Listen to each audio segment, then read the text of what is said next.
Fact checking and corrections are encouraged. Can we get a cup of coffee in here, please?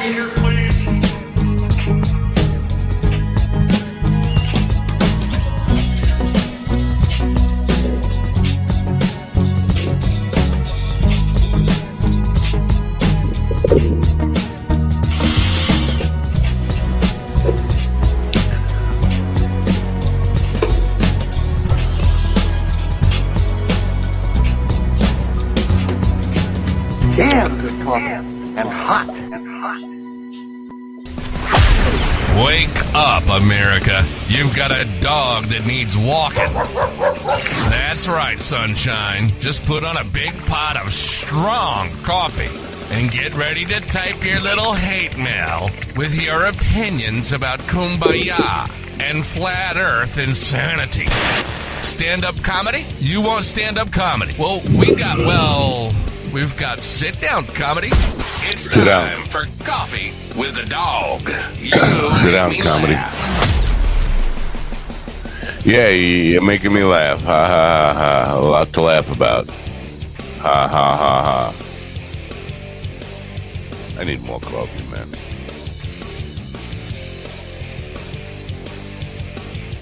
But ain't enough.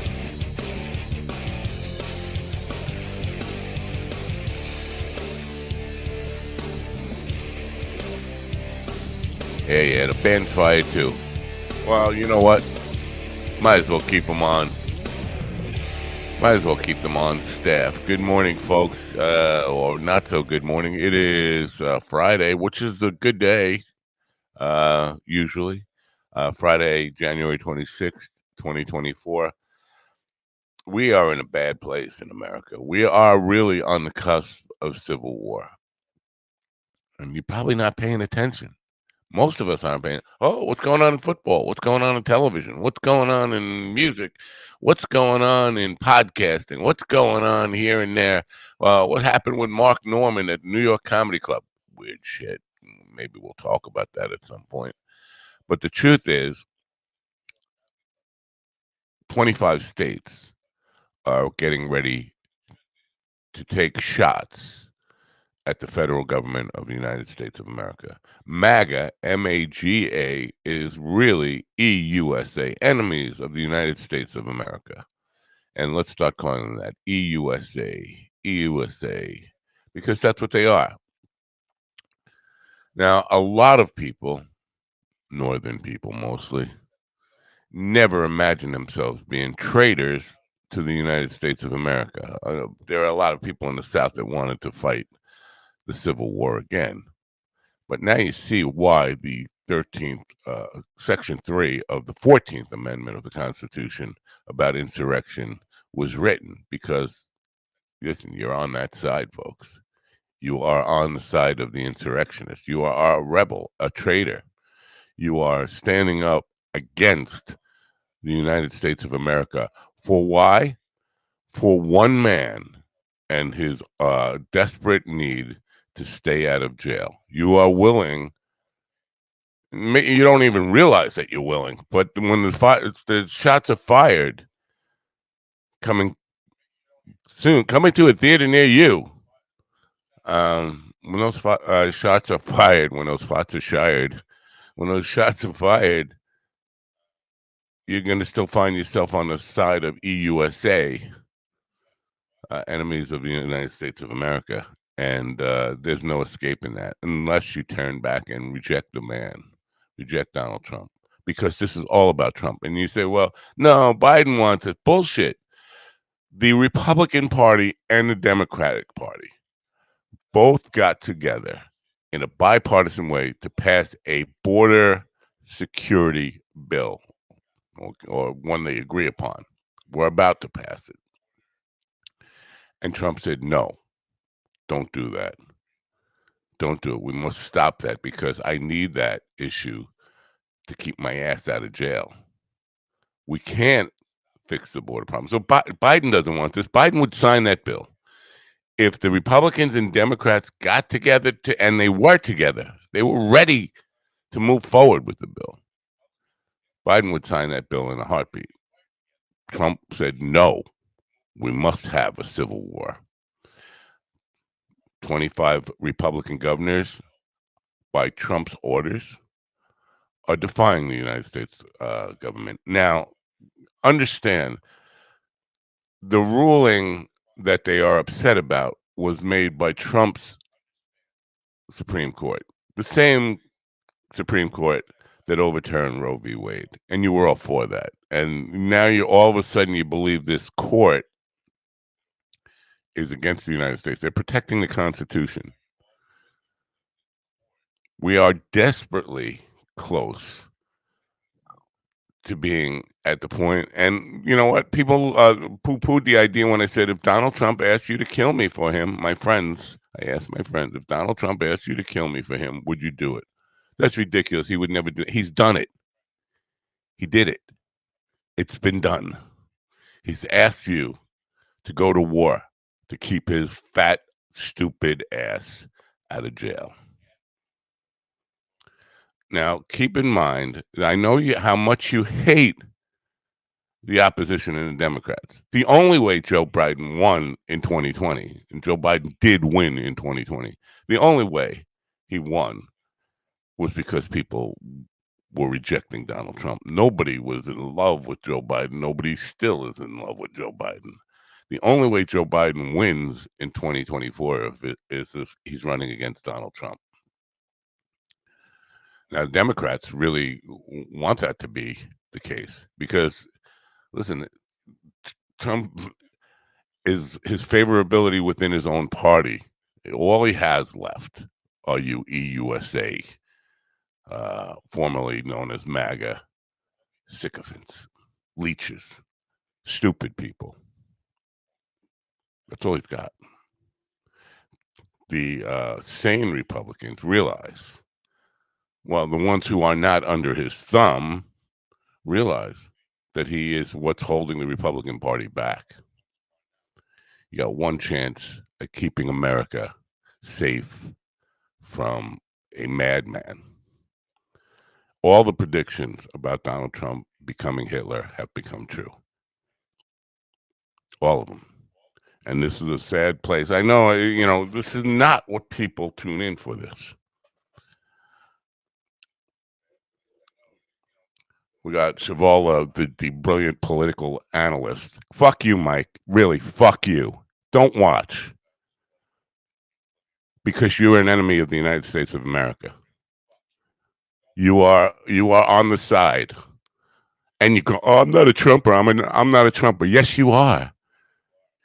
You're devoted to one man, not a fucking issue, not a party. You're devoted to one cult leader.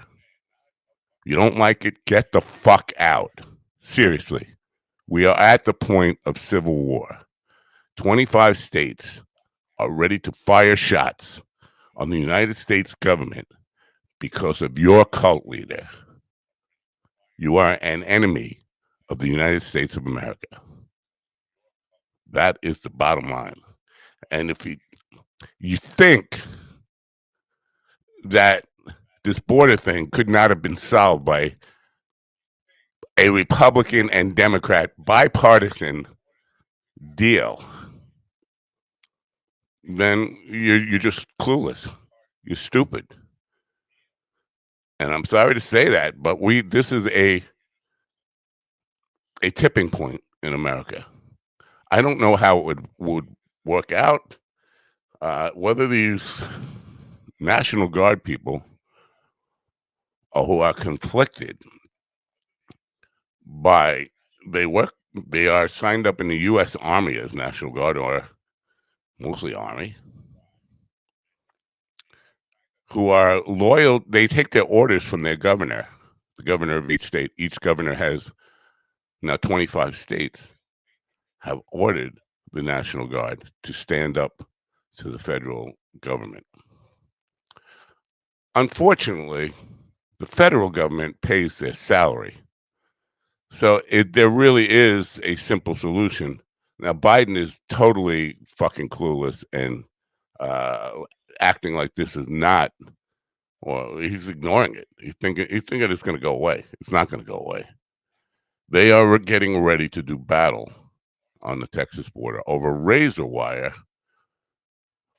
which is not necessary, especially with the bill to fund border security that both parties endorsed until Trump said, "No, I need this issue. I can't go to jail."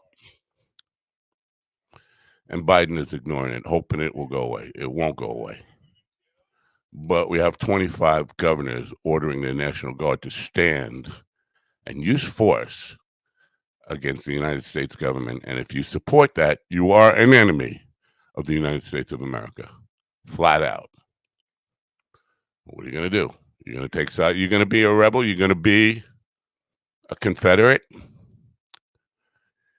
You ready to take up arms against your neighbors? Because that's what he's asked you to do. It's a very dark place in America, and you can laugh about it if you're a fucking idiot, or you can drop the fucking albatross around your neck. You want to beat Joe Biden? Drop the albatross. You want to beat Democrats? You want to have any chance of winning this thing? Because in the end, 25 states ordering their National Guard to take up arms against the United States government, they're going to lose. They're going to lose. And it could backfire, certainly could backfire if Biden tries to federalize the command of the National Guard. That will be seen as unconstitutional as well. But I think the best solution is just to cut pay. Nobody gets paid. All National Guard in those 25 states, anyone participating in standing up against the United States of America, no pay. Starting effective immediately. Starve them out. Anyway, GD is going to he's vacillating on whether to do his critical joke theory live today, but he's scared. And like, what could go wrong? What could be the worst outcome here? I mean, nothing. I mean, it doesn't work. Nobody's fucking watching anyway, and nobody is really. Nobody's in a place to really understand political jokes at this point.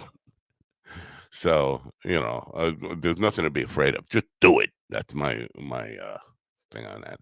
Now, I'm going to try to segue into other things. Now, today we have at 10:15 Dr. Rebecca Wannick, who is a mindset psychologist and personal development coach. There's that word coach again. I hate fucking coach. Got to come up with another word. Anyway, we're going to talk about winning mindset. And, this is a Segura thing. You don't have to be a loser. You could be a winner. You just got to change your mindset. Mindset in itself is not enough. It's just not enough. You got to have strategy. Without strategy and a plan and an action plan and follow through, mindset, yeah, I can think I'm going to be a winner. I can think like a winner, but without the right plan to be a winner, where does it really get you? You're just kidding yourself without the plan. What's that light flashing back there? I like that. We got a flashing light. I think I'm getting pulled over. Lastly, before I bring Gene D in, Mark Norman in New York. Well, Mark Norman, I think, is innocent. The New York Comedy Club that he was performing in, I think, has to answer a few questions here. What they did, and you probably, if you're not a connoisseur of stand-up comedy, you probably don't even know about this. But 2 nights ago, Norman was performing, and in the middle of his set, some dude just got up and stood next to him on stage, and another person was on stage just looking at him, a little bit menacing. But He just like, what the fuck is this? And then security came and took those guys off the stage, dragged them out the door, and then Norman said, "Well, somebody got tased." Nobody saw somebody get tased, and it did sounded like there was shots fired. And then the manager, the show host, came in and said, "We're sorry for a really strange interruption," whatever she said, and they evacuated the club.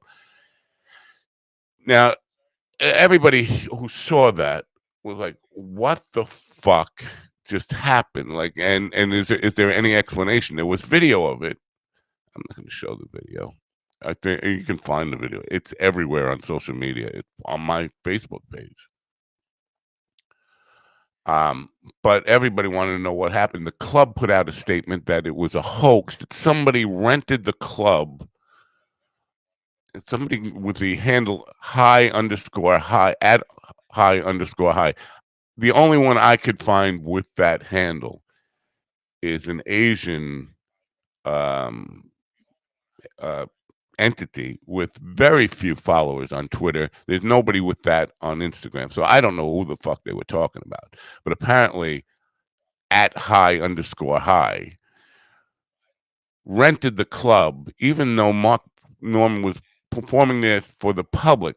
Now, keep in mind, the whole place got evacuated. People paid for tickets. They got thrown out of a club with the club not saying anything to them until last night, when they posted something on Twitter that it was a performance thing done by High, who had rented the club. Doesn't make any sense at all. The people involved were bad actors. It did not seem like Norman knew what was going on, but he hasn't really commented on it, and that just makes it even stranger. I think the club was really irresponsible and all that, because well, Mark Norman did say that he saw the guy get tased. If that's the case, then it probably, you don't tase somebody as part of a prank. Now maybe Norman was mistaken, but that's what he said. In any event, the club is extremely irresponsible here. It could have caused a real panic, and they're not being held accountable. They're not answering any more questions than saying what they said about it, which is really fucked up. New York Comedy Club, get your shit together. Why are you allowing a prank like that to happen on a public audience that paid good money to come to patronize your club, and then you throw them out? Now, yesterday evening, they did come out and say they were going to refund people. If I were in that crowd, I wouldn't want a refund. I'd want an ounce of flesh. Anyway, GD's here now. Willie is still in bandwidth hell and probably won't be back. Maybe till Tuesday. We're expecting him back Monday, but who knows? He might be on the road. GD is here, though. Good morning, GD. You scaredy cat, you. Good morning. Is your cup feeling? Are you feeling as empty as my cup? Check out the Church of Last Resort Sunday mornings. Well, now 15 episodes without an episode, without an incident. Without an incident. Well, I'm hoping my cup is empty. If you're going to do this, well, I know you have one on tape just in case you scared. No, I don't have one on tape. No. Actually, no. I'm going to try it. I just don't know when you want me to try it. Well, we have any time in between now and 10:15 when our guest gets here. But I hope my cup is empty by the time you start it, so I should have enough time to go get a fresh cup of coffee at that point. So if you're just going to go get coffee anyway, why am I doing it live? Well, I won't be gone for the whole thing. I mean, usually they're like 6 minutes long. Right, 5 minutes, 47 seconds. It takes me about a minute and 10 seconds to get a fresh cup of coffee. Well, okay, I got you. Yeah. And besides, it's not just for me. Shit. See, sorry. Wow. That's what I don't want to do that. Yeah, well, it doesn't. Nobody's gonna. Wow, the whole fucking thing was ruined. I saw a picture I shouldn't have seen too early. Oh my God, let me kill myself. Yeah, that's not gonna happen. Right now, there are 4 people that just killed themselves because of that.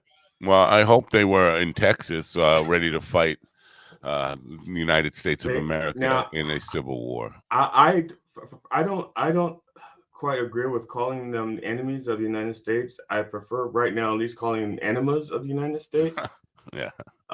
Because enemy sounds like they have power and like they're strong, and right now they're just kind of crazy.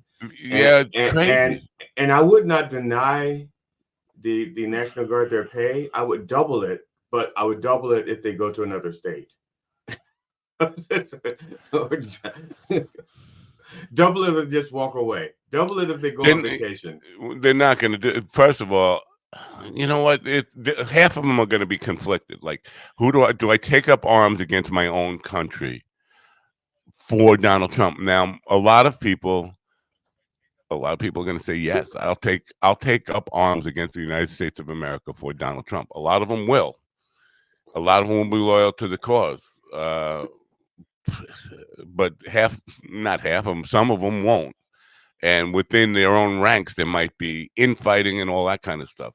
But there is no doubt that the governor of Texas has ordered you have to go ahead to fire shots on the United States. It's like Fort Sumter, waiting for the first shot. I don't understand how or why there's not something in place that can remove a governor or restrain a governor from something like that. When I don't understand. I mean, I understand There is, yes, there is, and it's a supreme. Now, what it comes down to is how you enforce that.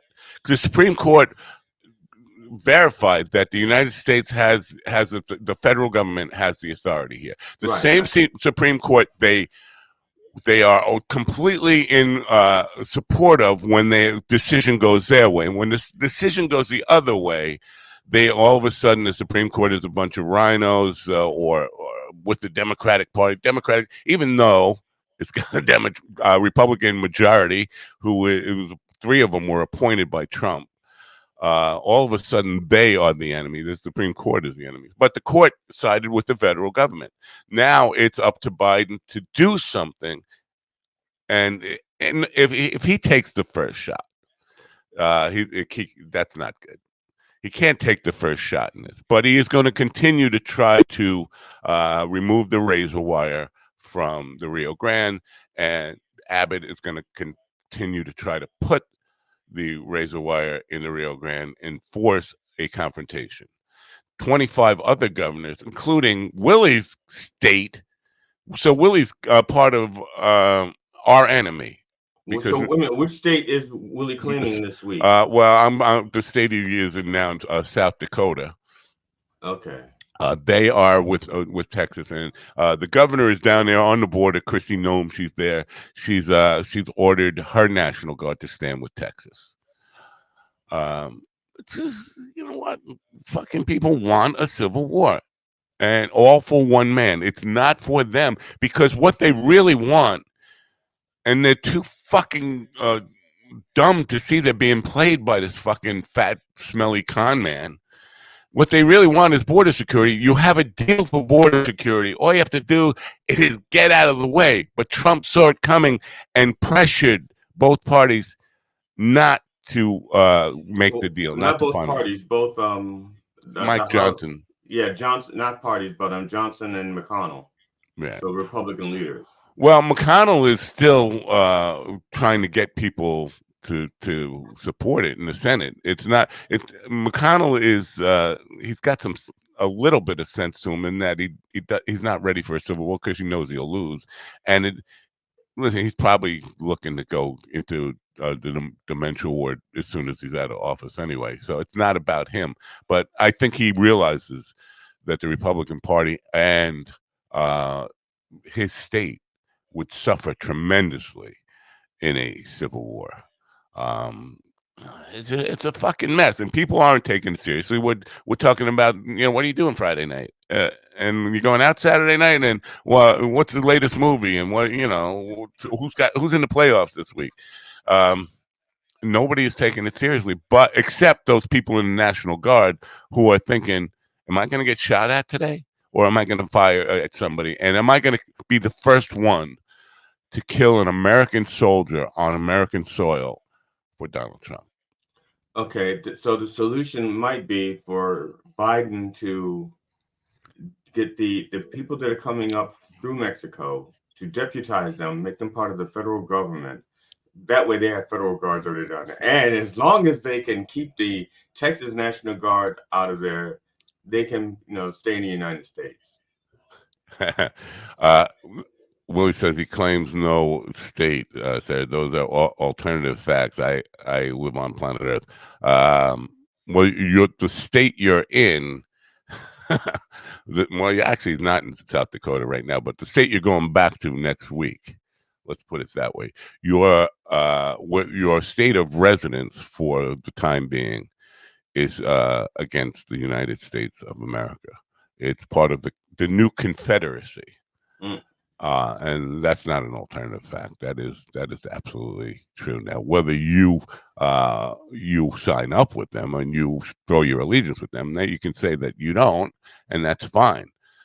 But your state National Guard is definitely against America right now. They are getting ready for war with the United States of America. I think they will lose terribly. But it will be hard. It's not. It's just a sloppy thing.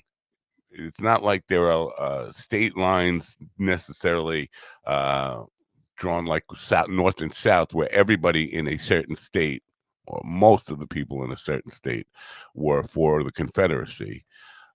It's really door to door. Which is again taking up arms against your neighbor. This is what Donald Trump wants us to do. He wants us to fucking kill each other for him, to keep him out of jail. I was gonna say, I'm not sure that it's not that he wants, he just doesn't care as long as he doesn't go to jail, and he doesn't care he doesn't care about the results of the election as long as he doesn't wind up in jail and broke. Right. And broker, because I think he may be broke on paper again. He just doesn't know it yet. I doubt that. I highly doubt that he's broke. Because he's still got lots of money that comes in from Saudi Arabia and his China patent deals and all our enemies he's making money from still, and he still has classified documents to sell. Now, the funny thing, when they released the emolument clause violations of countries that gave Trump money, the highest was China with Trump received like $7.8 million. Right, almost 8 million. Yeah, right. The highest was China. Right. And now the lowest was the country of Cyprus, which was I think $579. Imagine now, because I think membership at one of his golf clubs is like 150,000, maybe 200,000. Imagine someone paying that for access, thinking, wait a minute, Cyprus only paid $579 for access. What the fuck?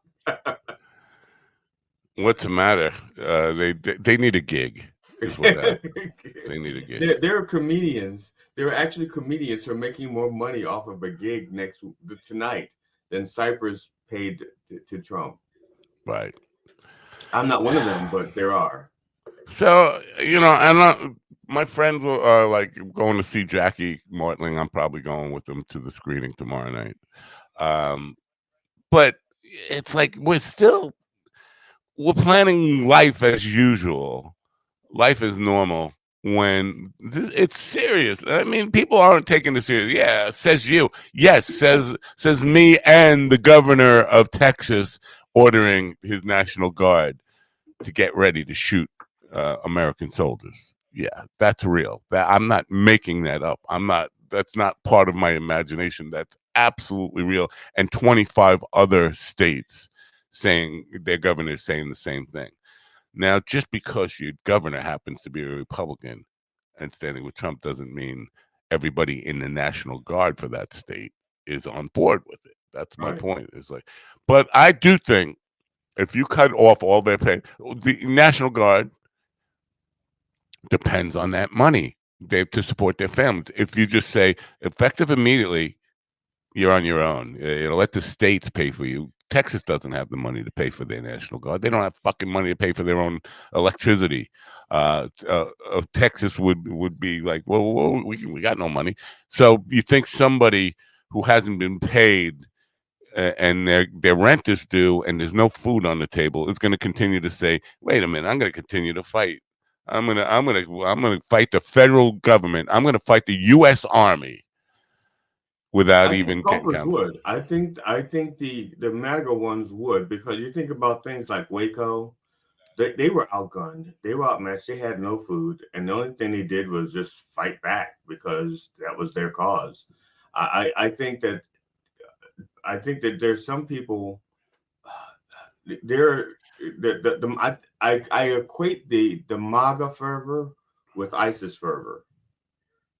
I think they have the same zealousness, the same fervor, the same craziness, and they just It's all about Trump. It really is. They are a yeah, cult who yeah. are devoted to him. Again, Joe Biden wouldn't be president right now, except for the fact that they ran Trump again in 2020. And Trump would lose to Biden again. The only way Joe Biden wins the next election is if he's running against Trump. Nikki Haley would smoke him. Now, I know that's not a popular opinion. Polls aren't saying that, but polls are always wrong this time of year. No, but that does. I think that is actually highly possible. It does scare me. It that does. If it was her, it would scare me.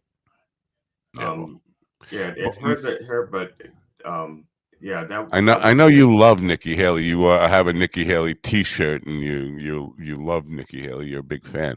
But what But to be honest, I thought it was Nikki Haley in the comments, and Nikki so Haley? Yeah, when I got the shirt, I thought it was an old band shirt. yeah. Willie says, "Can't we all get along, Nick?"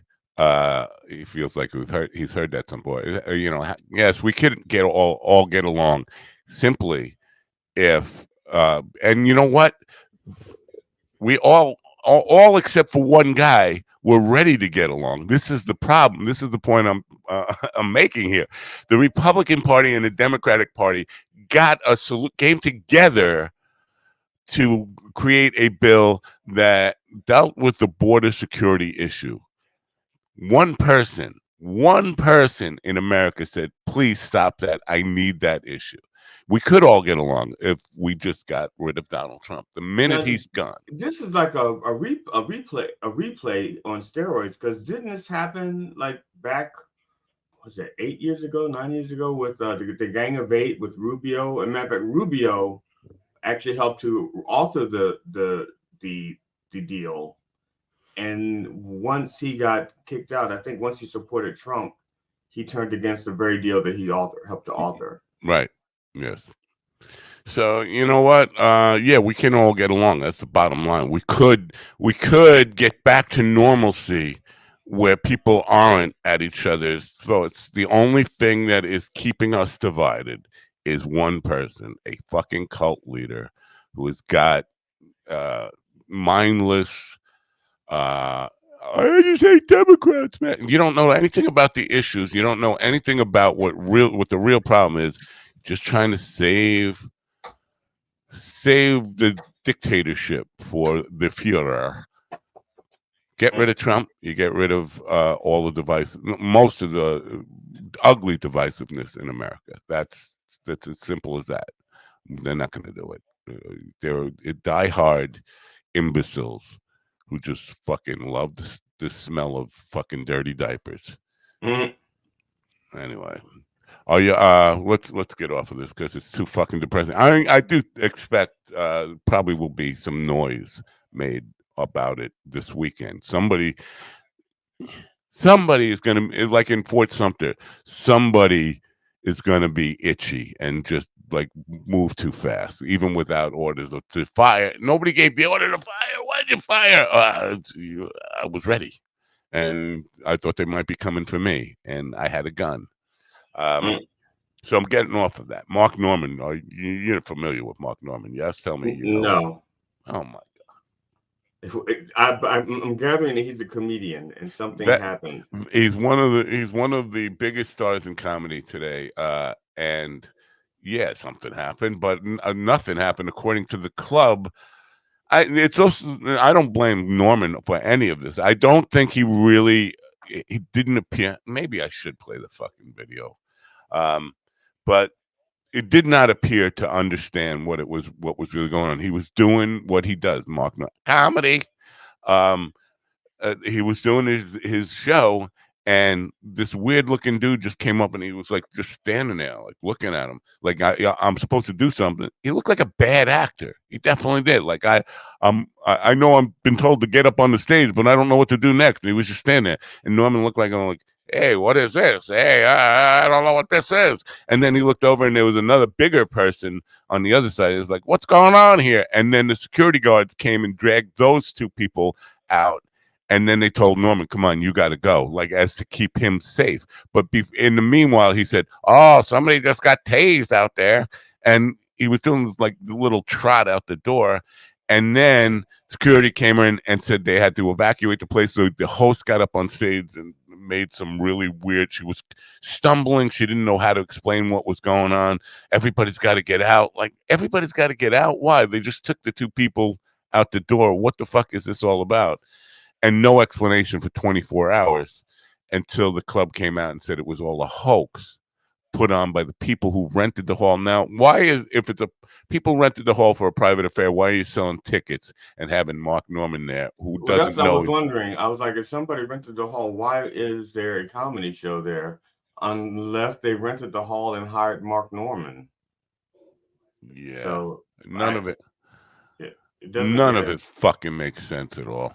no. Uh, but I think New York Comedy Club has a lot to answer for here. I mean, I would never go to that club again, and I would definitely make it known to them that, you know, that's just it's foolish, irresponsible. Somebody could have gotten hurt. Nobody did get hurt, but somebody could definitely have gotten hurt.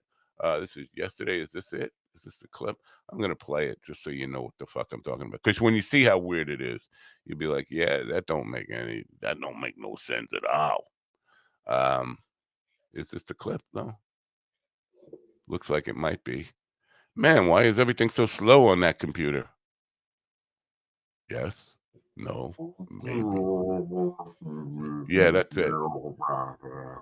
Oh man, y- yeah, I'm sure you don't know about Lex Friedman had Ben Shapiro and Destiny uh debating on his show, and both Ben Shapiro and Destiny, which I fucking hate that Destiny nonsense. Like a guy who uses that as a handle. Destiny Oh, to that's me, actually a guy. I right, was thinking right. that was a woman, like a stripper or something. Right. Destiny to me is a 3-year-old girl in a pink dress with flowers in her hair. Right, because there used to be a band, but that was Destiny's Child. That wasn't even Destiny. Right. So that's Destiny is a guy. He's like a 30-something streamer who streams games and talks politics while he's streaming games. Very weird dude, but smart, just like Shapiro is smart. But they both talk at 100 miles an hour, literally. uh, and they do that to appear more knowledgeable and smarter than they really are, because it's impossible to listen as fast as they talk. right. And so they're going like doing that for an hour and 20 minutes on a podcast with Lex Friedman. Now, Lex is a very smart guy, but Lex will say, so, well, how do you feel about who did a better job? Who better job, Trump or Biden? That would be Lex's pace, and then and they go back and forth with this super fast So it's like chit an chat. auctioneer. It's like an auctioneer versus. So yeah, so if you try to slow down the YouTube thing to half speed so that you can listen to the debate in like normal human, Lex, it's fucking it's pathetic. But it I listened to 6 minutes and I was like, I would kill these fucking guys. I would kill both of them, Shapiro and Destiny. It's just like I'd kill Destiny just for calling himself Destiny. But Yeah, but I do feel like Destiny smoked Shapiro because Shapiro is used to debating college freshmen, and he was really stuttering and like at a loss, like you didn't know what to say. Let's see if we could do the share video file. Let's see that. Yeah, we can do this. I think we can do this, ladies and gentlemen. Movies, movies, movies, movies. I could close that fucking QuickTime. Then I didn't even really need to open that, did I?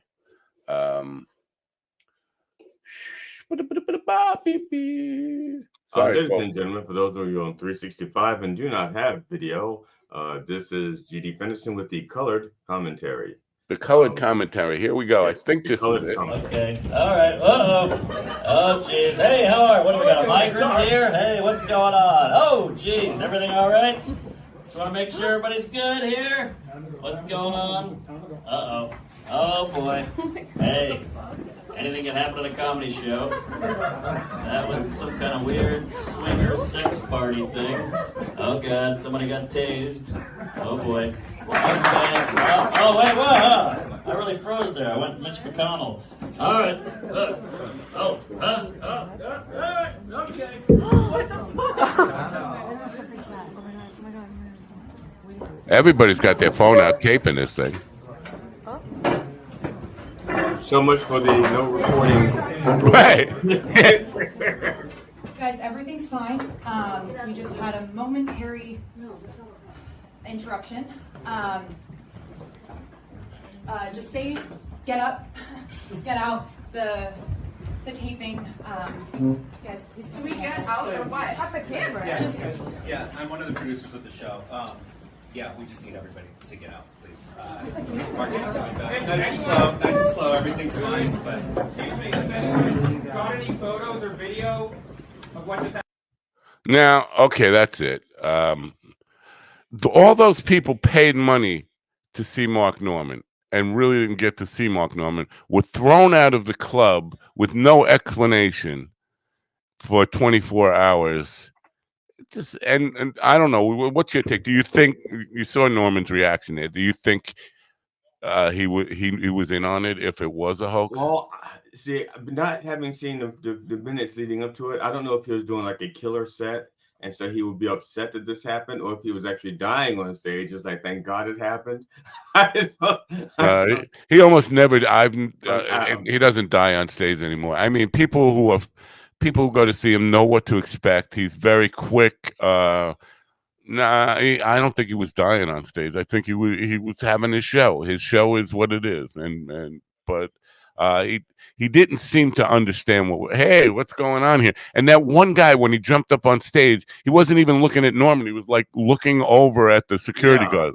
Like he looked almost like like those episodes like on Jackass where they have like one person has like an earpiece and they're telling him what to do, and so his actions are like a little delayed because he doesn't know what to do. It's like, oh, get on stage, and okay, I'm on stage now. What? Right. And okay, you guard. I don't know. I don't know what to make of it. I just know that if I were in the audience, I'd be a little pissed. Yeah. If I were the comedian, I'd be pisser. And if I were, especially if you paid for the tickets, whatever the tickets were, let's just say the $35 for the tickets, and then the 2-drink minimum, and you've already had dinner, you've already spent $150 there, you get kicked out of the club. It would bother me, like, with no explanation. Just go home. Not even counting parking, because this is New York, right? Parking is not free. Right. And Norman hasn't come out and say anything about it. Norman's team hasn't said, his management hasn't commented on it.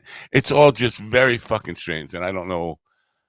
I think somebody owes the world an explanation about this thing. It doesn't really affect me. And listen, with the Civil War about to happen, this is stupid nonsense that matters very little in the world. But it is puzzling. It's definitely confusing and hard to imagine what the hell was going on. Maybe we can get the same people who cleared the comedy club, can get them to clear the National Guard off the border. Well, no, it doesn't seem like they were doing a really effective job. That girl, if she was the host of the show, okay, everything's fine. She didn't seem like, because if it were staged and she was in on it, I would think she'd have her lines down a little better than that. She didn't seem to know what to say there. She was looking around like, what the fuck is this? And if it was a hoax, what's it for? Because the the club claimed it was for high underscore high at high underscore high. They didn't say whether that was on Twitter or Instagram, Facebook, or anything. But the only account I found is a monkey head with Asian symbols under it with 30 followers. It's like that's not somebody who's renting out New York Comedy Club with Mark Norman on stage and putting on a prank like that. And for what purpose? Do they have a reality TV show? None of it. It's just so fucking confusing. Or the other possibility is Norman was in on it, and this is all just a huge publicity stunt, a way to get his name totally. I don't think he needs that though, except for you. You're the only person in America who hasn't heard of Mark Norman. Well, don't tell me he did that just for me, He because did it just for you.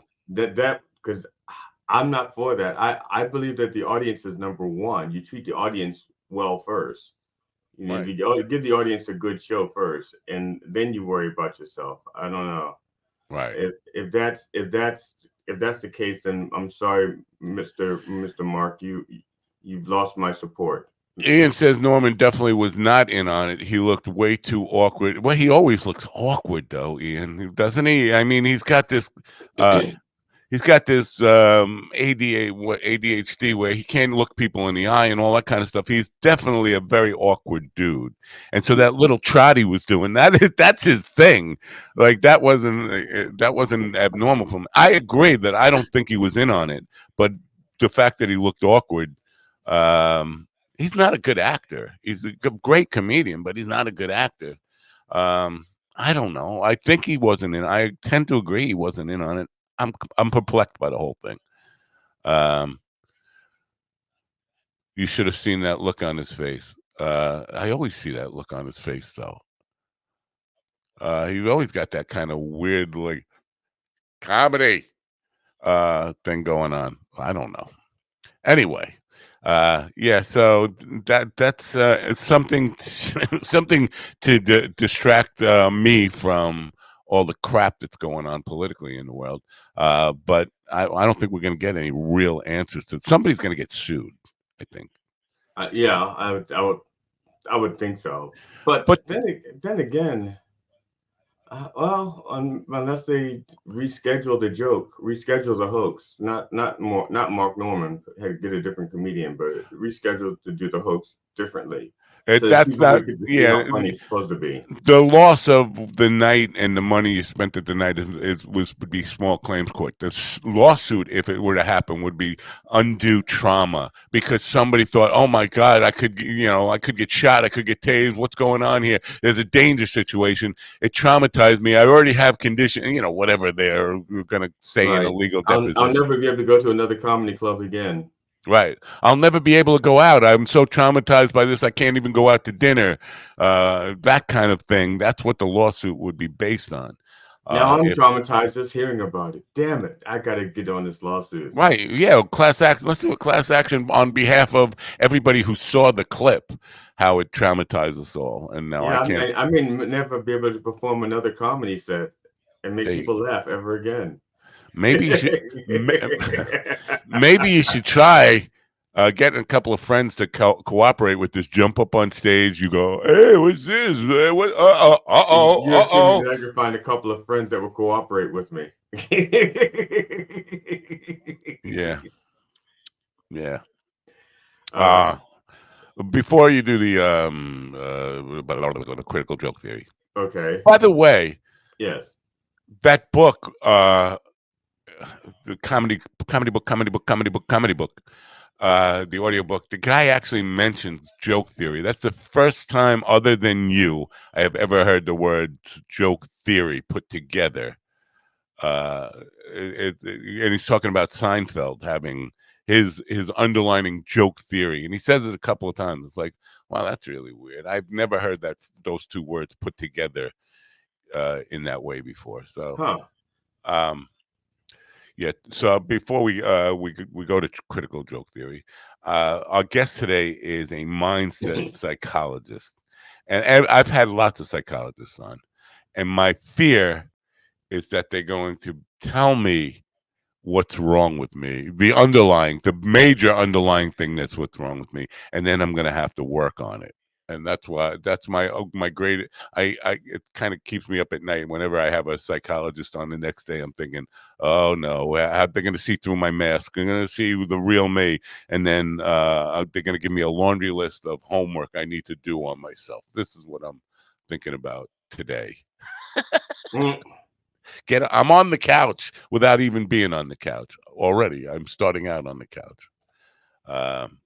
Did you do any homework and know what she's about? I did not do any homework, so I Good, do not know what she's about. good. I have no idea. She's about overcoming challenges and helping people reach their goals by changing their mindset, which is a very Segura type of thing. You're a loser. You don't have to be a loser. All you got to do is change your mindset. I'm all for having a positive mindset. I'm not against positive mindset. I don't think that's all you got to do. I think that's just the very first. That's like a baby step towards. Right. You got to have a plan and a strategy and success. And I know, is a fucking broken record. I'm a broken record about a lot of things, but I see too often. We see people like, yeah, I'm thinking where I want to be, and that's all I want to. I have no idea how I'm going to get there, and I'm going to just keep throwing, like Willie says, the Gretzky thing. You miss 100% of the shots you don't take. Yeah, but Gretzky didn't ice the puck it wasn't behind his own goal, and every time he got the puck, shoot it. He waited till he got a high percentage chance, and he built that high percentage chance by skating one step at a time up ice, looking up ice, making adjustments, all that kind of stuff to put himself in a good position to score a goal, rather than just every time he got the puck, you miss 100% of the shots you don't take it, ball out. And I think a lot of people in not just in the arts, in any career, when they have their goals, that's the kind of thing they take. I get impatient. I want to get to where I want to go, and I'm just going to swing for the fences every time the puck comes my way, and end up really getting frustrated by not making progress. So mindset, yeah, you can have a positive mindset. You can think, yeah, I'm good enough to score this goal, but you got to put yourself in position to actually take a good shot, Right. And I think that is, to me, sums up the danger in affirmations, because you get hung up on that one quote. Yeah, miss 100% of the shots you don't take. If you get hung up on that, you are going to be a ball hog. You're going to be a Reggie Miller, who every time the ball gets past to him, he would take the shot, even if it was from 6-point range. I got the ball, I got to shoot it. That kind of mentality, it doesn't serve you towards getting to your goal. So I look forward to hearing what she has to say about that, the baby step aspect of it. But I can't help feeling like you're looking through me. You're looking for what's wrong with me, and you want to tell me, you want to give me homework to work on myself. And at this point, I feel like I've done everything I need to do. I'm just riding out the roller coaster till the guy comes and say, "Okay, everybody off," and like I can go barf and die. That's my plan for life. Anyway, you want to do critical joke theory now? Sure. Let's Yeah. do it. Let's try it. All right, I'm taking Deep myself breath. out. I'm taking myself out to go refresh coffee. I'll be back as quickly as I possibly can to catch as much of this as I can. All right. Okay. Hello, welcome to Critical Joke Theory with your host, G.D. Fenderson, certified forensic humorist. Now with new joke technology. Hi, I'm G.D. Fenderson, certified forensic humorist at large, but I'm losing weight. Welcome to Critical Joke Theory, episode 40. Now with new joke technology, an open caption for the humor impaired. Testimony in the trial of E. Jean Carroll versus Donald Ray Trump, seen here having a pussy-grabbing flashback, ended on Thursday afternoon. Closing arguments are set for Friday the 26th. Trump's inane arguments, however, will go on and on and on. The New Hampshire primary was held on Tuesday, and the winners were President Biden, Donald Trump, and the people who can finally stop watching political ads. The next primaries are in South Carolina. The Democratic primary is scheduled for February 3rd, and the Republican primary is scheduled for February 24th. Thoughts and prayers. Vivek Ramaswamy, Ron DeSantis, and Tim Scott have all suspended their campaigns to be the Republican candidate for president. This reminds me of a joke. A white man, a black man, and an Indian go to sell their dignity and endorse Trump for president, as if they had any dignity to begin with. After only one caucus and one primary, the RNC is considering canceling the remainder of the GOP primaries to declare Trump the presumptive nominee. Apparently, the longer Nikki Haley remains in the race, and the more she gets under Trump's skin, and no one wants to see that. So,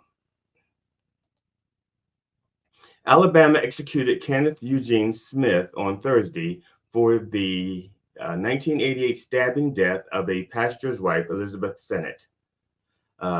That's the state of Alabama, not Alabama State. The Hornets were dreadful last season and couldn't execute an end around.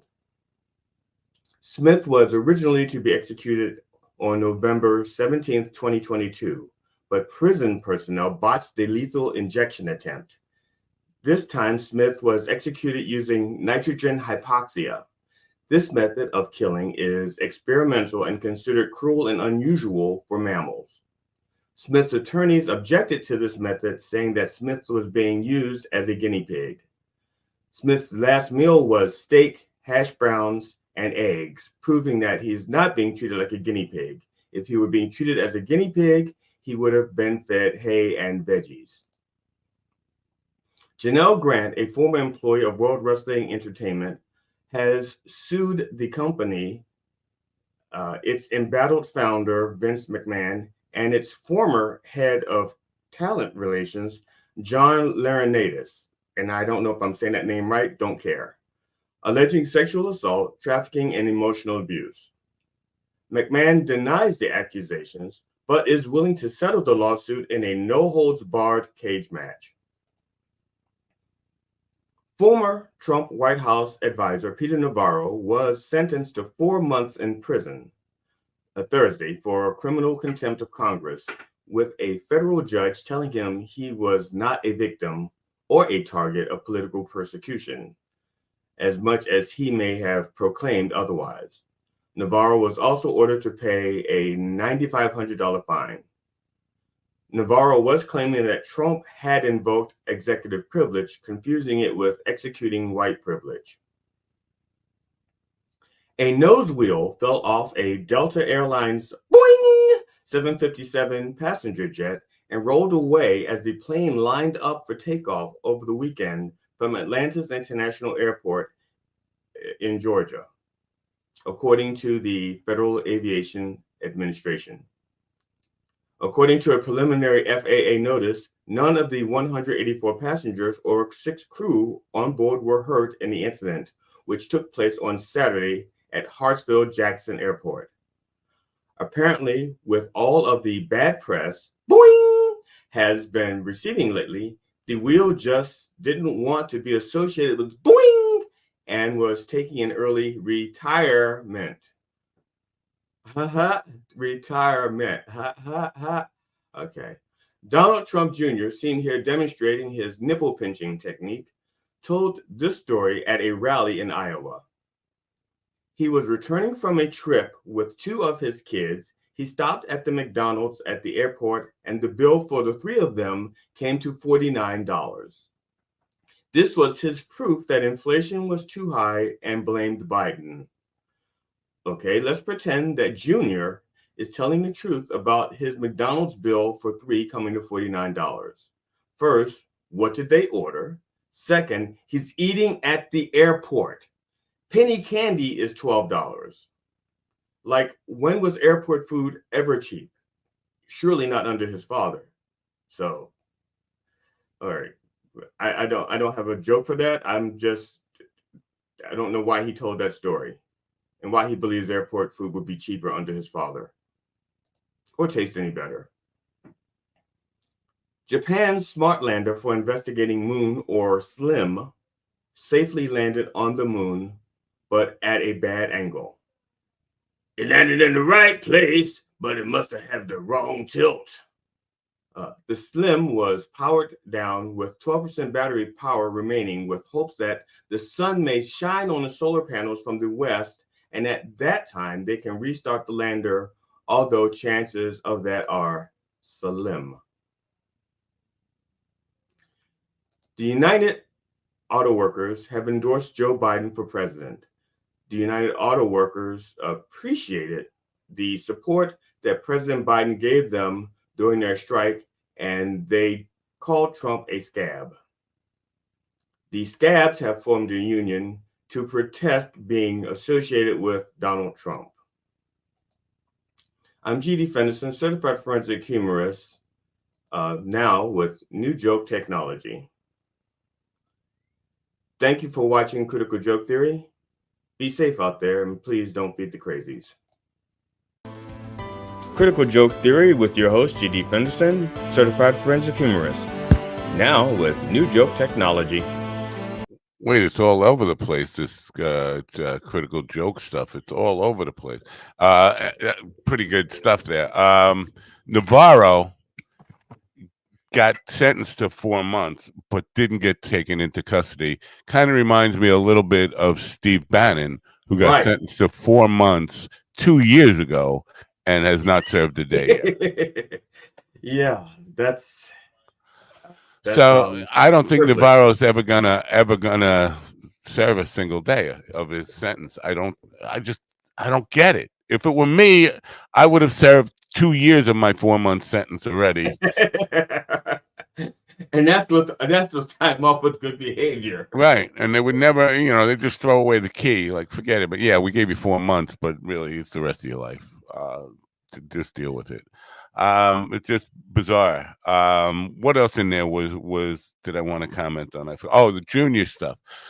First, $49. You pay that for breakfast for one person in the airport. But he's just so out of touch with what prices should be. Just like his father, who thinks that you need your ID to buy groceries. They've never done it. Like that, and when he says gas is $8 a gallon, you know what?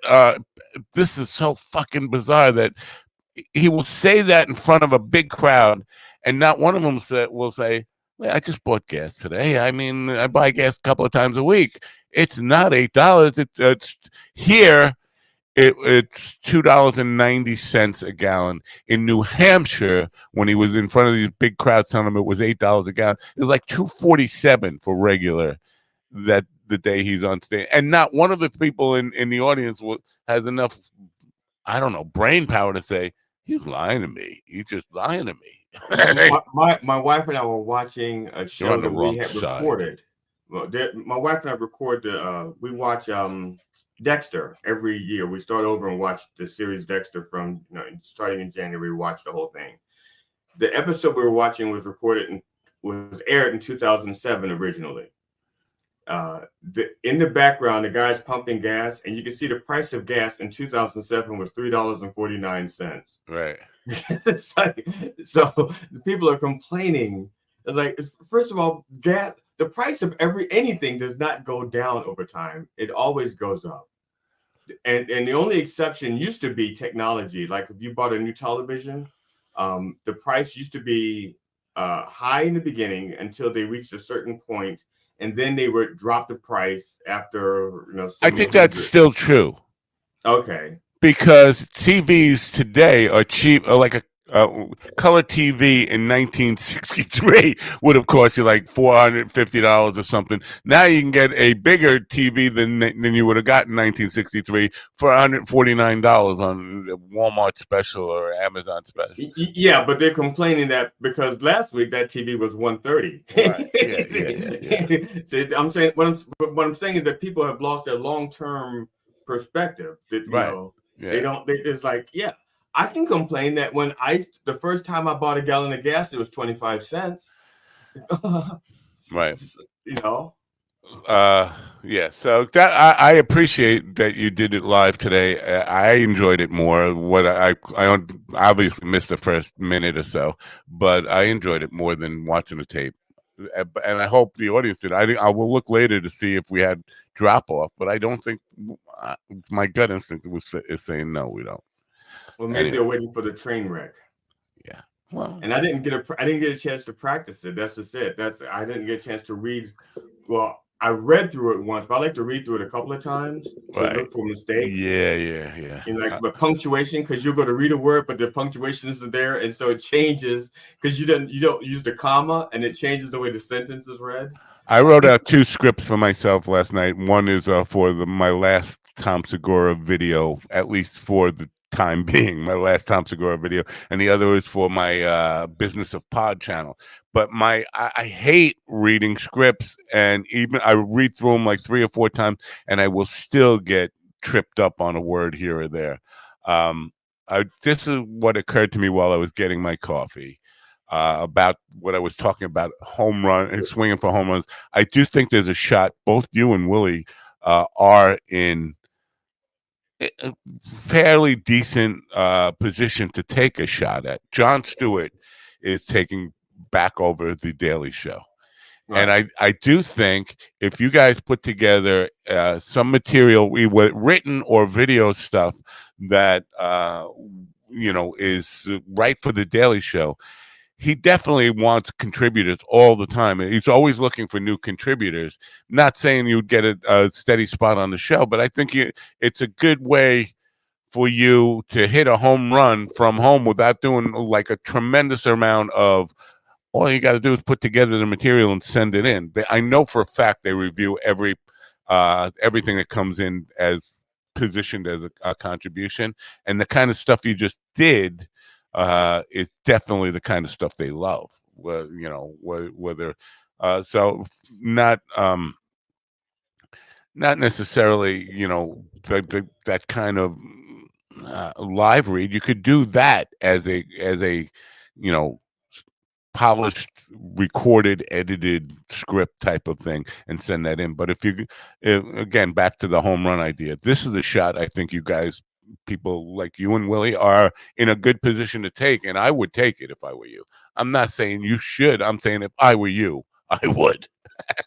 Well, if I knew, I'll just find out where to send it. It's they're on I believe 9th Avenue, like around 48th Street or something, but I can get you the address to send it to.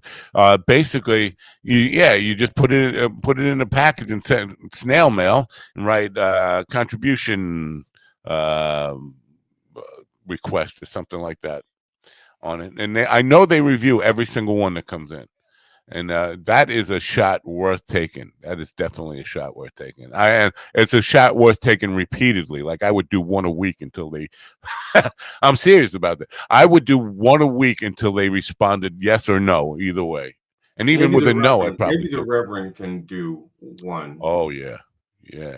Once because that way it doesn't have to be topical at the time. It could be topical over a period of time. Because critical joke theory is like every week. Yeah.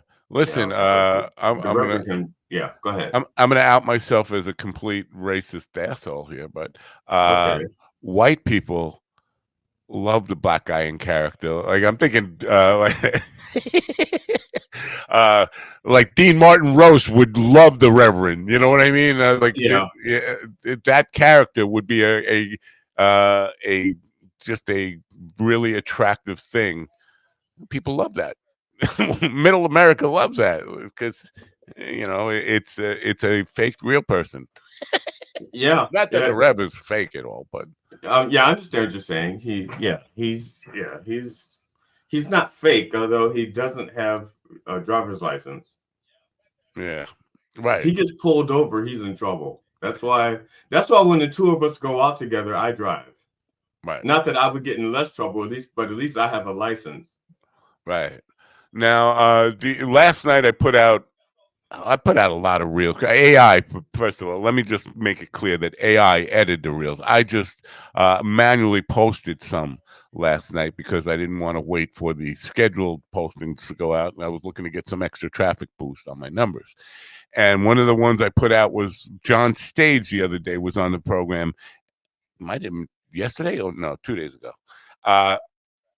And we were talking about Norman's joke, and I made because we were talking about how people tend to take comedians seriously and think their jokes are an indication of their true political leanings or they really care about that issue when all they're trying to do is be funny. And Norman made the joke about he made some joke about abortion, and a woman came up and said, "I'm really offended about your joke about abortion. I've had an abortion." And he said, "Wow, all I did was tell a joke. What you did was far worse." That reel came out, and somebody said, "That's an old joke. It's stolen. It's Mark Norman's joke." And I was like, I made that very clear in the long version. AI cut me off as saying this is a Mark Norman joke, so it looks like I'm stealing his joke. So I look like the joke thief. And so you know what? AI has its good ups and downs to it, but that is definitely taking 30-second to 60-second clips out of context and assuming exactly that's all there is to it. And a lot of people do that. Like they don't understand that this is a snippet from a 2.5 hour show. It's 30 seconds from a 2.5 hour show. I can judge everything I need to know from this 30 seconds. It's fun. It's fun. I spend a lot of time with nature. I love nature. I love animals. I love animals better than I like people in general. And one of the things I like about animals is it seems like they learn better than people. People are just so much more stupid than animals are. You know, I'm just thinking about what made me think of it was because when I walk out my back door, birds will come from miles away. As soon as I come out the back door, you hear one bird call, the other bird call, and they all flock. And they know which tree to go to. Even though I walk out my back door, they go to my front tree because that's where I put the nuts out for for some of the animals. You get comedians, you can give them a flyer, put their name on it, and they can't find where the fucking show is. Right. Yeah. I have a question I would like to ask. Why do birds suddenly appear every time you are near? My nuts. Oh, I thought just like me, they long to be close to you. No, they're there for my nuts. They don't, and my seed. They don't care about me personally. They always it surprises me how they know because I used to feed the birds a lot too. My father was a big time bird feeder, but you'll see no birds in the area at all. As soon as you go out and start spreading feed, like there is a memo goes out to every bird in the state. We have feral cats that yesterday there were people working on the house, construction people here, and I looked out the window and these two feral cats who've gotten used to my wife feeding them since the lady in across the street who used to feed them has been in rehab. These cats were standing there staring at the window, like looking me directly in the eye, like, "Where's the food? We're here. Where's the food?" It's like they've been trained in a very short time to understand where the food lady is and just wait by the back door and she will come out. Our guest is here. I have to play a really quick commercial, one that will is not good for your mindset. How about that? But it is important because I've neglected these people as sponsors for over 2 weeks and they are getting a little antsy about it. So I promised I would run one this week and then I didn't run one this week for them. So here it is. But it's still this week.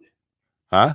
It's still this week, so you're running it now. Well, yeah, right. That's why I'm running it now because it's my last chance to make them happy. Daily High Club is proud to sponsor the Coffee with the Dog Can you program. really make them happy? Don't they have to choose to be happy?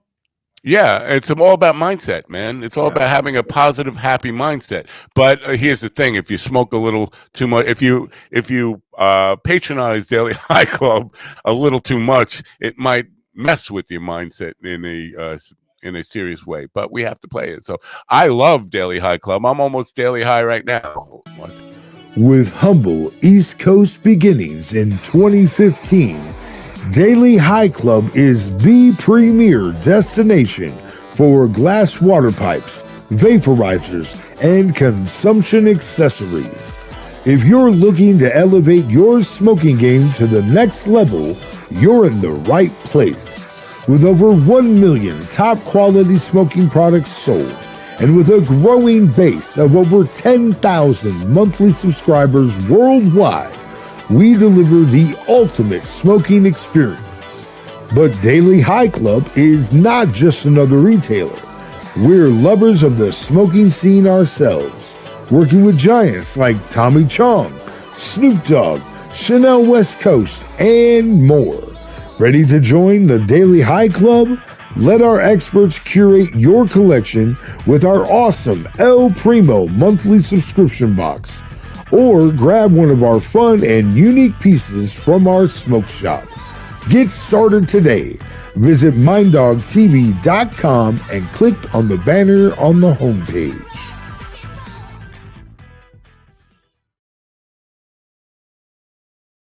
I'm a little bit muted here. What's going on? Tommy John is not a giant. We've had him on the show. He's a regular sized guy. I don't think Snoop Dogg's a giant either. I think that's false advertising. They're not giants. That's like having a second medium. Because they only come in that one size as well. They don't come in larges or smalls. Right. Guest is Dr. Rebecca Wanek. I hope I am pronouncing her last name right. If I'm not, I'll give her full permission to slap me across the internet. She's a mindset and psychologist and a mindset psychologist and a personal development coach who works with entrepreneurs and individuals to help them overcome challenges and reach their goals in order to really take shots that do make some high percentage scoring. Welcome in, Dr. Rebecca Wanek. Good morning. Hi, thank you so much for having me. Good morning. It's our pleasure to have you here. Now, I just so you're aware, I made it clear every time I have a psychologist on the program, I get nervous that they're seeing through my facade and my mask, and they're going to give me a lot of homework on how to fix what's wrong with me. And I'm no homework. And I'm not analyzing you. Also, I'm not a clinician. So clinicians are the ones that you have to look out for. I'm a social psychologist by training with some specialty in the way that mindset influences how we view situations and also obviously then how we view ourselves and some of the choices that we make. All right. Now, mindset is I think it's an important element. And this is because I always talk about mindset is just really the first step. But without like a clear strategy or where you go from, you can think, well, I'm going to be successful, and you can get all these affirmations and cliches that you tell yourself about success to keep yourself in a positive frame of mind. But if you don't have a action plan, a strategic action plan from there, it's all kind of useless.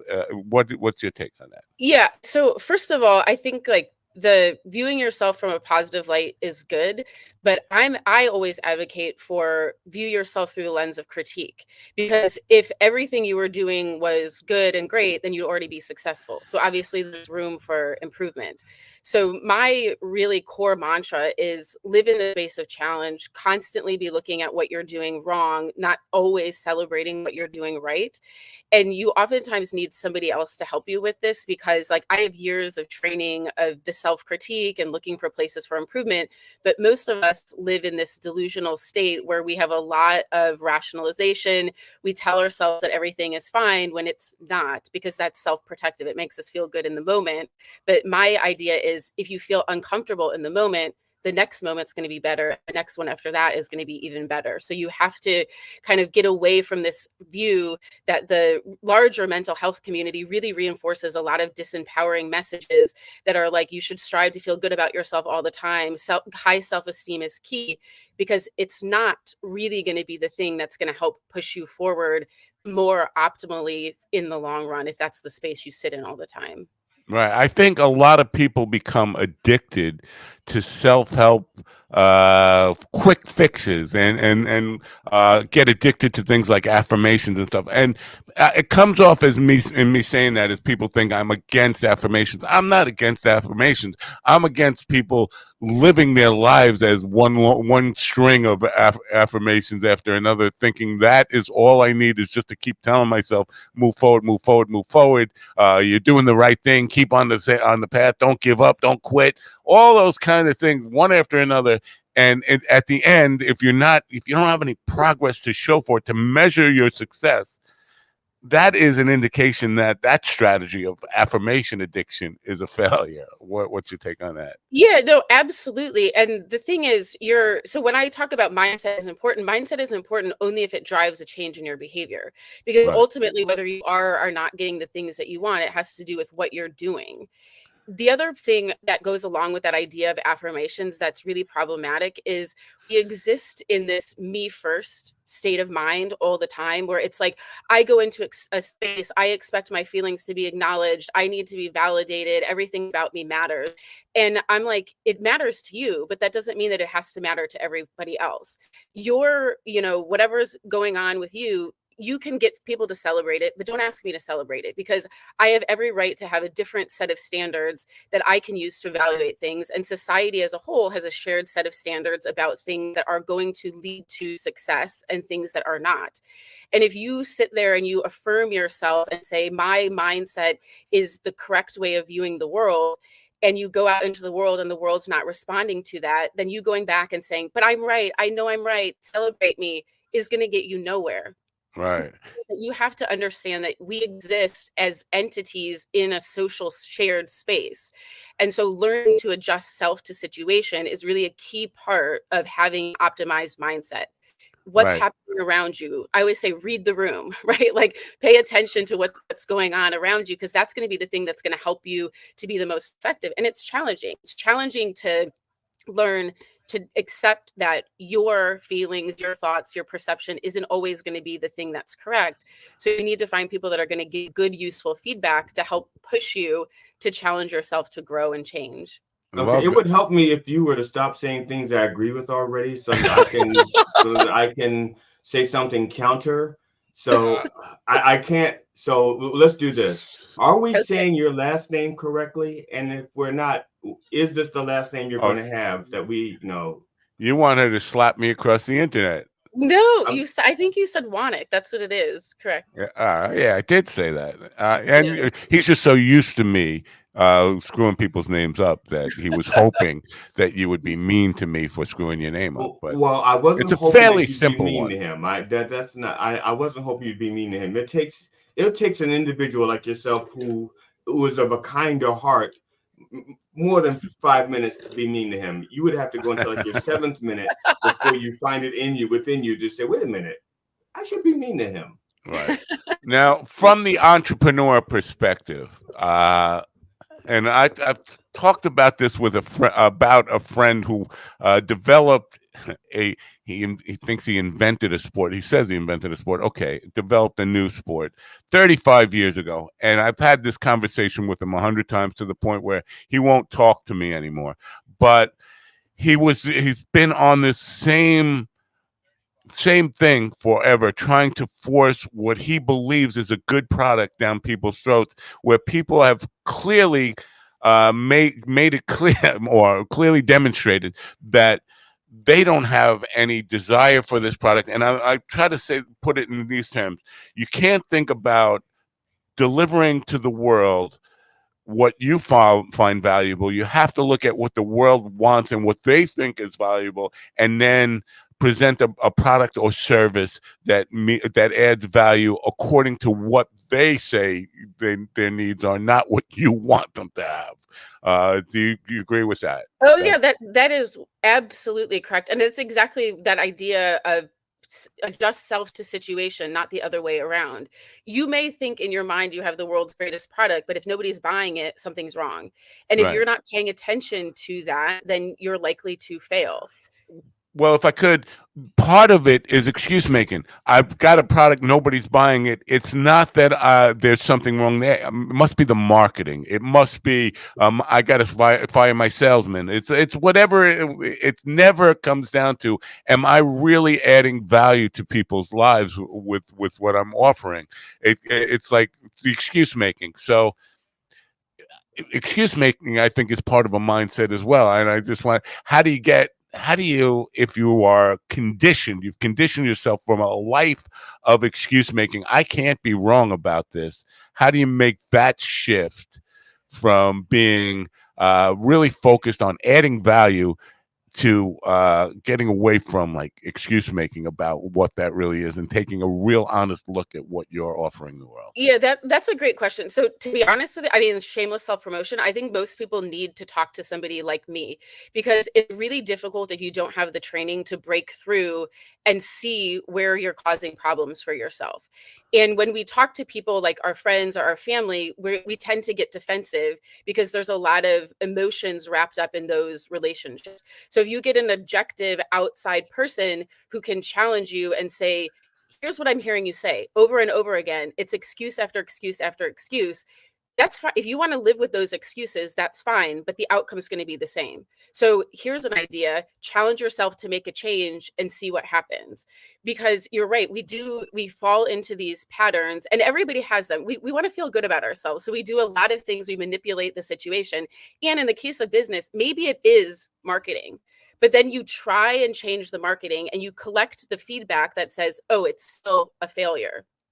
And so you Right. have to be willing to pay attention to the information that you're collecting from what's happening in the world around you and utilize that. And a lot of times we need some additional help. We need some training to be able to do that for ourselves more effectively. Yeah, adjustments. I am more currently working with a woman I worked with many years ago. She's the CEO of a hairstyling education company, and she has ventured into YouTube. And a week or 2 weeks into it, not seeing results, and she's, well, you think this is going to work? She's already in like, it's not working. I was like, YouTube, with all the experts out there who talk about all the changes in YouTube and how to really make a difference in that. At the end of the day, it comes down to trial and error. You put something out there, you can A/B test if you want to think, well, we got two separate strategies. Put out this and this one, measure them about their results, see which one does better, go with the one that does better, then make adjustments on that. It's a constant adjustment phase. But a lot of people, we live in a very short-term, immediate gratification type of society where if something doesn't work today, I'm ready to give up on it completely. And so that's part of mindset too. Is and this is the challenge, and this is what I would like you to address: is the challenge of patience to keep with something and make those adjustments versus knowing when it truly is time to say this isn't going to work. Yeah, so you're raising a couple of really great points. The first thing is I absolutely agree with you that people are oriented towards short-termism.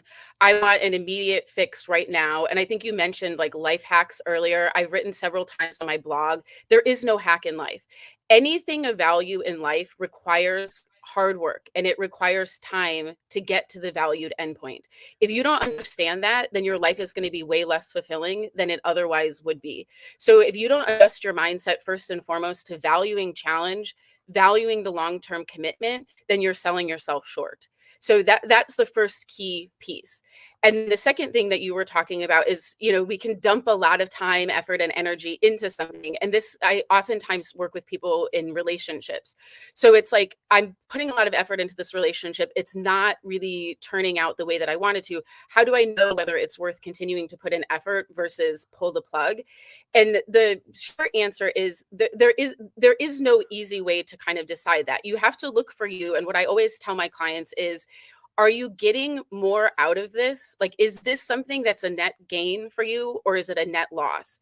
If you're continuing to operate at a net loss, then it probably is time to get out. If you made the changes, if you put in the effort, And relationships are harder than other things because you obviously have another person who you care about, who has their own probably journey where they're making changes and everything else. But the idea is you want to be constantly putting effort into things that are going to produce some kind of gain for you. And so having conversations with other people where you can talk about what are the pros, what are the cons, what's the amount of effort versus what am I getting out of it, that can help you make those types of decisions. Nobody can answer that for you.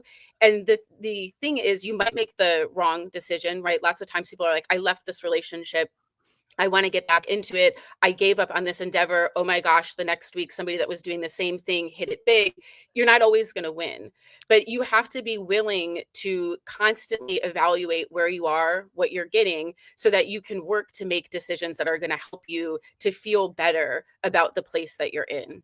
Can't help but see myself in all of that. I gave up on podcasting in 2004. We were dabbling in podcasting, and I was like, "This is never going to work. This will not." And now here we are, 20 years later, and everybody and their brother has a podcast. But there's a lot of money and a lot of value in the industry. It's way overdone because everybody and his brother does have one. But I can't help but see myself in all those kind of things, thinking, well, it was a failed endeavor. What was I? Maybe I was ahead of the curve and all that kind of stuff. But still, what was the strategy that failed, and then that we can adjust now for the time now? So it's all. My strategy was I failed because I was born poor and I ran out of money. I honestly, I mean, the ventures that I started back then, I had good ideas and I can see them being out there being done. But back in the 90s, like I told you about my friend, my bass player, we made our portable spotlights with the foot switches so that because we didn't have that. We made a lot of things because out of necessity, which we had no, if we had money, sure, we could have patented and stuff like that, or the wherewithal to think that somebody else would want to buy it. Right. But again, now this comes down to my mindset. I think now I don't want to get overly emphasize on this, but I think there was a limited belief system there that you needed to be you needed all the cash to do this on yourself. There are angel investors. There are people you could pitch those. If you have a good idea that adds value to society and it truly does, and you're sure of that, I think there are people that fund anything. So in the 1980s, and I was in my 20s, I had no concept. Yeah, of course. That. Okay. Yeah, that was like. Yeah.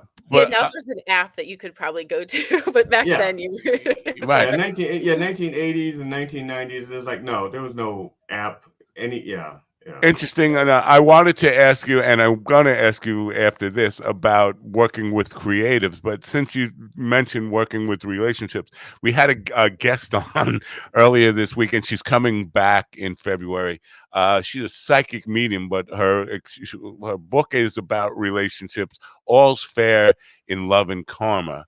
And it comes from a new age spiritual perspective of reincarnation and all this stuff, and that because people are in failed relationships and want to know when it's time to get out. All's fair in love and karma, or just the title suggests that you deserve to be in a bad relationship if you're in a relationship, in that limited belief. And there are a lot of people who would buy into that and thinking. And again, I think she has the same publicist as you. So I'm not. My intent is not to bash her, just to get a different perspective on this idea that you deserve. We create everything that comes our way in life, and if you're in that kind of relationship, that you deserve to be in it because you were meant to learn a lesson from it. Do you have any? Yeah, I don't think she means deserves. I think she was saying you chose it as opposed to deserve it. I'm just saying because I think it sounds a little. Deserve sounds like if you're in an abusive relationship, you earned it. All's fair in karma, love and karma. Karma is what you've created for yourself. But if you want to use that word, chose it. I'm just trying to perhaps give her the benefit of the doubt. I just want to get Rebecca's comment on that. Sure. So a couple of things that you mentioned. One thing that I wholeheartedly agree is like use every opportunity as a learning experience. So like I've been in some real bad relationships, and when I got out of them, it's like everyone's encouraging you like, "Oh, that person's, a piece of crap, whatever." And I thought to myself like, no, I did make choices that put me in that relationship. I stayed in that relationship for X amount of time. What does that tell me about me and what I need to do to work on myself so that that doesn't happen again? And like one of the things I realized a while ago is I love an experience. So sometimes I like intersect with people that are not great for me only because they're interesting, and it adds value, it's entertainment. But in the end it's going to end up hurting you. So now that I know that about myself, because I took the time to reflect on the choices I made that put me in that situation instead of wasting time thinking about all the things that this evil person did to me, I can grow from that. So in that respect, I do agree with that idea. Of course, nobody deserves to be in a bad relationship, but we all make choices that put us into the positions that we're in. And life just happens, right? I wrote a blog piece a couple of months ago about life is unfair, get over it. It's a fundamental aspect of the reality of life. It's not fair. Some of us are born with a lot more than others of us. Some of us have access to money. Some of us are better looking. Some of us are smarter. Some of us are funnier. Thank Some of you. us have like, yeah, I'm talking to you exactly. So it's like you have a certain set of gifts and you have some disadvantages. That is the reality.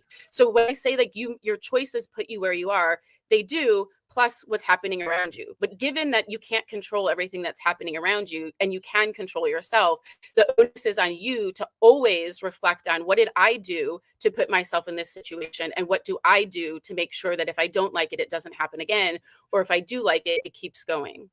Cool enough. How important is the semantics of this? Because GD did choose to reframe what I said as deserve into you chose this, and the semantics play into your mindset about how you look at a situation. How important is that in your view to kind of reframe the acts? Just a word, change a word about how you look at something. Is that I think is it's huge. That's a huge part of mindset is the way that you frame something matters, right? Because if I frame a challenge as something that's stressful, something that's going to be difficult for me, and I focus on the stress and the difficulty, I'm not going to have a lot of motivation to get over it. But if I look at the challenge as something that's going to push me, that help me grow, that's going to help me get stronger, now I am going to be motivated to get over it. So the way that you frame it is huge. Like a core part of what I do with clients is mindset reconditioning. How are you thinking about things now? How can you think about things to be more powerful and help push yourself to engage in the behaviors that are going to help optimize your outcomes? interesting that you just in that answer, you're framing framing it as a challenge rather than a problem. And the last company I worked for before I retired, uh, I went to the CEO of the company and said, "You have a culture problem in this company that everybody here is focused on identifying problems and calling them problems, and nobody is focused on identifying solutions and how to deal with those problems. So we have a complete culture of looking for problems, and if that's what you train yourself to look for, it's like anything. You look for the color blue, you're going to see it everywhere. You look for problems, you're going to find them everywhere. If you look for solutions, you're more likely to find solutions. If you could talk about that, because just in that simple reframing from a problem to a challenge, I think there is power. Yeah, absolutely. I mean, and what you're describing is honestly a lot of what's happening in society at large. Everybody's looking for the problem. Everybody's trying to be the victim. Everybody's looking for the world owes me this, that, or the other. World doesn't owe you shit, right? It's like you are responsible for putting in the effort to get the things that you want out of life. And if you're oriented towards looking for a way to take advantage by pretending to be a victim, woe is me, this, that, and the other, you're disempowering yourself, because you're basically saying like, I'm not going to do the things that I need to do. I expect the world to do them for me. And the odds of that happening for you are slim to none. So you're going to stay in that space of just like, you want to stay a victim, go ahead, stay a victim. But your life is not going to be nearly as valuable as it otherwise could be for you in terms of getting fulfilling experiences if you're not willing to put in the effort. And absolutely, if you're going to complain, this is what I always tell people, like, you're going to complain, that's fine, complain. I call my business Vent to Reinvent, because part of it is like, complain, what's bothering you, let's talk about it. But if you sit there in that space, if you don't reinvent, you're stuck. So if you're going to complain about something, you better be damn ready to figure out what's going to be the solution, or at least what can I try? Because we don't always know that what we think is going to work, but you have to be willing to try. Otherwise, you sit there and you give up in your victimhood, and that's not good for anybody. Right. Okay, I didn't want to turn this into politics, but it just so happens that one of the biggest victims in the public zeitgeist is Donald Trump. I'm just saying, I'm not saying he's an actual victim, but that is what he does. He claims Victim mentality. Yeah. You're coming at me, that they're coming at me, and they're coming at you through me. But it's working for him, at least in the sense that he's getting apparently what he wants, which is attention. And he's trying to stay out of jail. And so far, he's been able to do that. So victimhood has been working very well for him as a business model. So what is it about him that makes victimhood work for him, but his followers, who are also claiming victimhood, they're still just as poor as they were a few weeks ago, not a few years ago. I think he has some let's call them skills at manipulation that some people don't have, right? There's a for better or worse, there's a certain type of charisma in the way that he presents things. And so he also has, or had, a lot of money, right? Depending on what version of his tax returns you believe. So he's in a position to garner attention. Not everybody that feels the same way or wants to utilize their victimhood has a platform to speak to millions of Americans on a regular basis. So that's part of what's going on. But we've also, as a society, cultivated this idea that the victim should be celebrated. And that, to me, is really damaging, because what that does is it reinforces people to want to be the victim, because you're going to get stuff out of it. We need to go back to valuing people that are struggling and trying to be successful, not the person who's going to fall into their victimhood. It's the person that's working to overcome is the person that we should be celebrating, putting in the effort. But we don't celebrate all victims, because if you look at I guess people who came back from war, we didn't treat our veterans very well. And as a general rule of thumb, when women are subjected to rape, we didn't treat them very well either, historically. Oh, right. Yeah, historically, but what I'm saying now, like right now, there's no better time for you to claim that something happened to you, because it will almost invariably get you out of something. Well, this is a perfect segue here to where I'm a victim of blackness. I'm claiming it right now. Yeah, of course you are. It always comes down to race with you.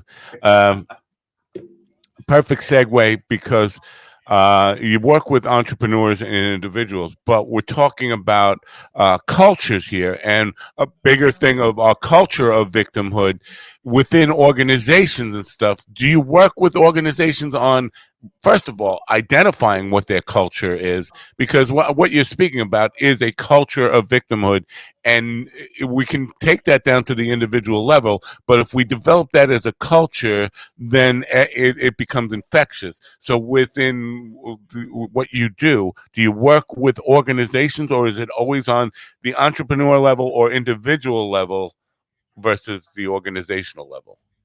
Yeah, that's a great question. So I have programming available for corporations, because the core of what I see as problematic in a lot of organizations is twofold. One, they like you're saying, they don't cultivate a culture that promotes there's this term, psychological safety. A lot of psychological terms I don't really like, but the idea is, like, you want to create a culture that promotes the endorsement and valuation of certain types of behaviors that are going to increase productivity, increase good employee relations, et cetera, et cetera. But the side part of that is we have a lot of employees that are coming from the younger and younger generations that are being told that their feelings are paramount in every situation. And so I always argue we need a new separation of public and private. your feelings, your emotions, and everything, that should mostly be private. You worry about that, your friends worry about that, your partner worries about that, your family worries about that. At work, that should not be the thing that's paramount, but we're leading with like the individual. I wrote this article, don't bring your whole self to work, bring the part of you to work that I'm paying you for, which is the good part of you. All the other stuff that you're dealing with, keep it at home. That's not part of the workplace, but we've let it become part of the workplace because HR has like cultivated this mental health narrative that pervades everything that's damaging. And so the thing that I see that we need to also start doing is teach employees what your responsibility is at work and what your employer's responsibility is to you. And it's not to make you feel good all of the time. Sometimes it's like, you know what, dude, you're going to have to stay a little bit late because you didn't get what you needed to get done because you weren't working as hard or as fast or whatever. You have to stay late. I'm sorry. And if that makes you upset as an employee, then you're not really understanding your role within the organization because you're having a me first, which doesn't work in an organization. Toughest thing about being, and everybody wants power in an organization, prestige or whatever it comes with, position. But the toughest thing about having a position of responsibility is sometimes you have to accept the role of being a bad guy. Right, right.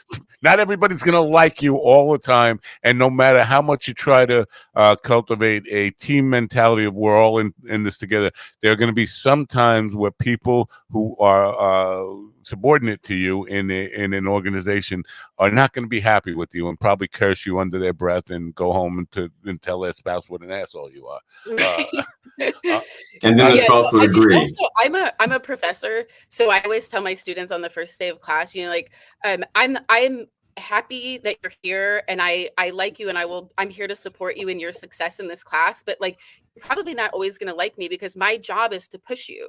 And if you like this class, if you enjoy everything all the time, if you want me to be your best friend, it's the wrong space. I'm failing to do my job because in order for you to grow, you have to be pushed. That is the psychological trigger that bothers me about coaches, because I know that's a coach's job, but I don't want to. I don't want the tough guy. I just want somebody who's going to be I want more of a cheerleader than a coach in my life. But you can combine both of them. I mean, I think like good coaches can sense the person's personality and adopt a strategy that's going to speak to them more effectively.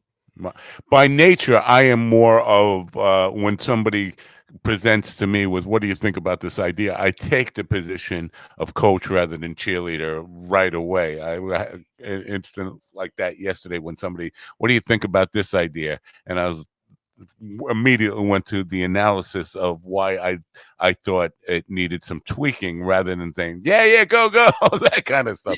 And that's just my nature. Now, we are running short on time here, and I have to